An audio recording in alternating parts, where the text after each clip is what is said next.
How's it going, everybody? This is Kyle from the UA Playbook coming back at you with another video. So I have just returned from the great country of Canada, back into my home state of Michigan. Love the experience in Canada. However, I'm not gonna lie. Um, as I've done on my short, about the side events for Union Arena at the Ottawa Regionals. I think really, even though I didn't participate in the main event, as I described, I dropped. Um, the reasons really did hold true.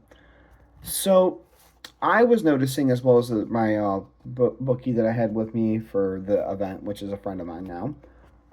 He was there for Gundam, and that was on Saturday as well. He 110% said, it just felt like they really were focused and hyper fixated on Gundam. They didn't care about the other games. They really didn't care about organizing properly. It was just about Gundam.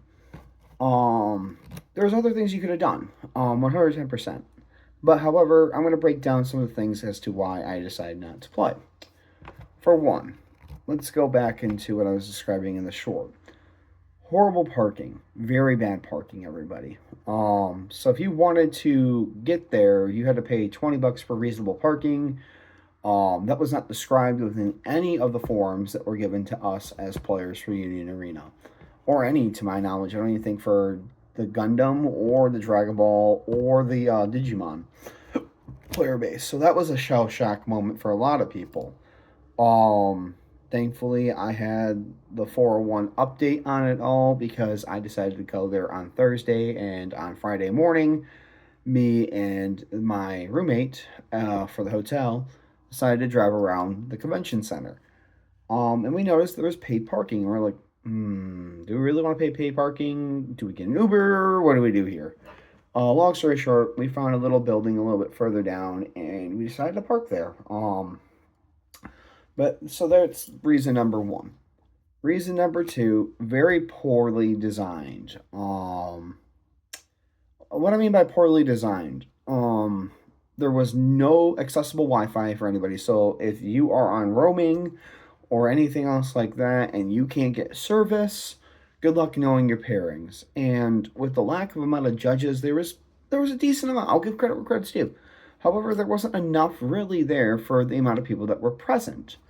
So with that being said, I knew some people that literally had to leave the convention hall to go to the elevator, go to the main floor or a second floor to have public accessible Wi-Fi so they could figure out where their round was next.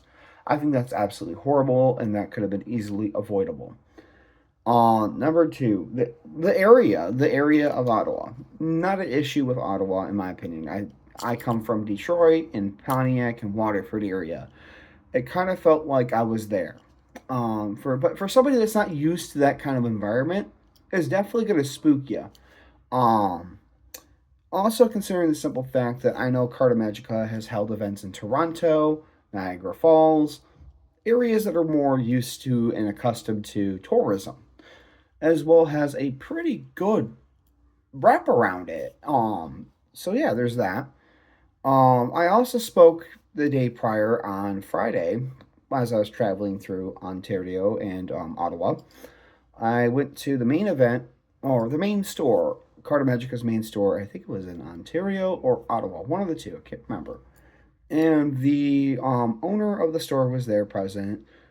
And he's like, yeah, I shelled out 30K. I think it's just not going to go well. Yeah, it just very down in the dumps, right about it all.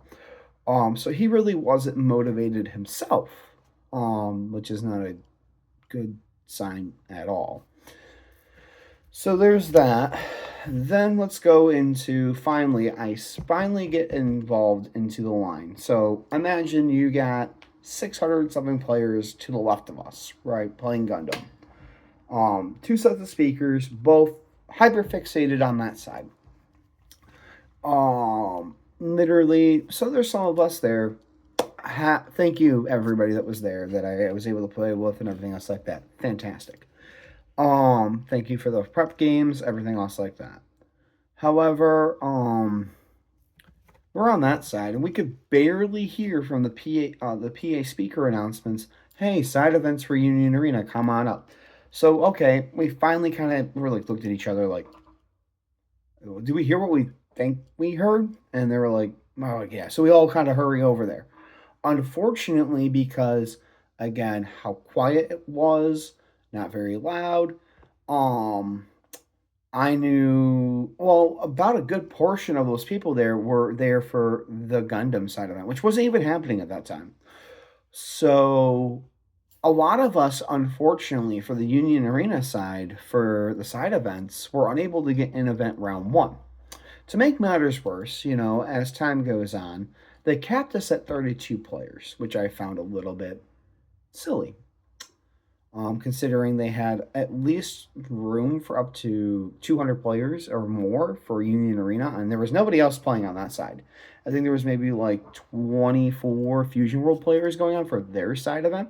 So there's plenty enough room where you could have held a much larger side event if you wanted to. So as it's my turn and a couple other people's turns that to go up and sign up, they literally capped out. There was maybe 10 people left over for the Union Arena side events. So they're like, well, I'm like, why can't we just come together? There's only 10. It's not going to be that big of a difference from going from 32 to 42. Dallas had 64 players involved to it, to my knowledge, or 62, one of the two. And it ran very smooth. I know one of my friends, Ron, my buddy Ron, he won one of the side events in Dallas. And that was at a 62, 64 man tournament. So I was like, whatever. And of course, I've been there since 9 a.m. at that point. Because Gundam started at, I think it was 10 or 12, one of the two. I can't remember. And so I'm like, okay, fantastic. At least I'm here early. I should be able to get in the side event very quickly. To be told that, oh, yeah, we're going to migrate the remaining 10 players to a second side event, which was never even announced for it. Which kudos, they were able to do that, but horrible in how they did it. So instead of us immediately being able to go into our second main side event, we had to wait an extra 2 hours. So for the people that were sitting there, maybe took an Uber or whatever, they had a food convention hall, it was packed and honestly very overpriced. That's pretty typical though of a convention center's food court. But like, if I didn't want to eat the food there and wanted to go somewhere else, I had to either walk to a different location, which I think the only walkable distance place to my knowledge at that time was a Tim Hortons and a McDonald's, which I went to that McDonald's the day prior and it was always just jam packed. Good luck getting food down there. But long story short, okay, 2 o'clock rolls around. The only way we were able to technically hear round one pairings wasn't through the PA speakers. It was through our phones for the Bandai notification app, which is fantastic. Great job there. However, as we're all sitting down, we're shuffling up. There's not a single judge in sight, and prizing's not presented. And I'm like, this is weird. So we're like going through the motions, me and my opponent. And I'm like, can we begin? I don't even know what to do because technically speaking, I just watched the side event for round one or group one for the side event. And the judge would announce and everything else. So it just kind of felt like, wow, we're just second class. Okay. As well as no prizing was presented to us in the first round. And I'm like, okay, am I even going to get anything? So I just spent $20 out of my pocket, possibly for nothing, is what I told myself. So I decided to drop after round one. I literally played my deck and kept a horrible hand because I was already fed up. Just beyond fed up at this point. And I dropped. I lost and I dropped it, and I'm like, okay, cool beans. I'm just going to go home and cancel for day two. With that being said, let's get into the streaming side of things. So, as we were returning home, me and the guy that I had a hotel with, we were watching the stream for Union Arena for Sunday.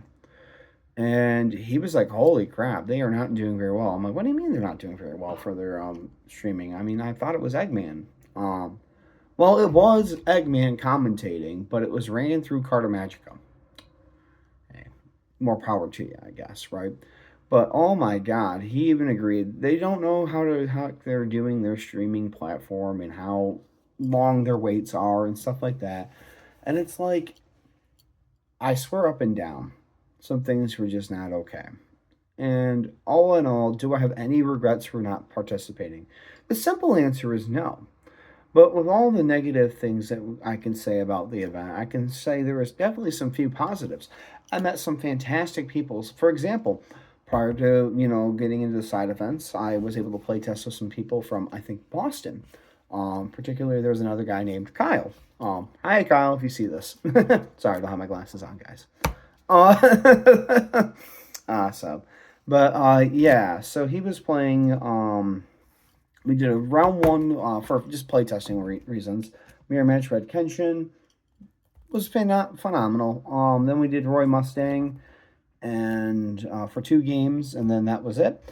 Then we go into having to migrate over, obviously, and then I've already discussed how much of a crapshoot that was. Then for example, round one for my side event, fantastic individual. I can't even remember your name because we kind of just went by our Bandai app usernames. He was on Red Asta. I was on Red Kenshin. Obviously, I just kind of didn't really care at the point. So I'm like, but either way, fantastic game, man. Fantastic game. Thank you for the game. Thank you for being humble. Thank you for being a good sport and everything else like that. And so, yeah, that wraps that up. But also, cherry on top of everything, after, I did sell off my Red Asa deck for a couple of reasons. Because, number one, I just don't think it's as good as it used to be. But also, I was looking back and I'm like, I really do miss my Asta. Not just because it's, like, good or, like, oh my god, broken. Just because, again, it brought me so much joy playing the deck. So I went to one of the vendors, looked around the cases. Nobody had any Astas, but there was a gentleman over at the Game 3 TCGs and Hobbies table. He's like, oh, I know who you are. I know who you are. He's like, yeah. I'm like, yeah, I'm looking for a couple Astas, stuff like that. He's like, well, we don't have any in the case, but I do have stuff of my own if you're willing to get them. I'm like, absolutely, man, absolutely. So shout out to Game 3 TCG and Hobbies. There is their, if it can load, their little business card. But yeah, I was able to pick up 4 or 5 drop Astas from them. 4 notches. He didn't have to do this. He chose to do this, and thank you, by the way. Thank you. Definitely was not expecting them to go out of their own way, to go into their own pockets, and be able to be like, hey, if you really want the stuff, I got it, man. So there's that, and then I picked up 4 of the 0-drop foil Astas. Very beautiful. 3 of the Noel. Love it. Thank you, by the way, for that one. Didn't have to do that, bud. But, hey, more kudos to you. And then he had 2 leaves. I was trying to pick up the rest of the deck because most of my deck was completely maxed out. So, unfortunately, it is what it is. But, yeah, there is that. And with that being said, that is just my hot take on how Carta Magica's main event and side events were. Until next time, the UA Playbook is signing out.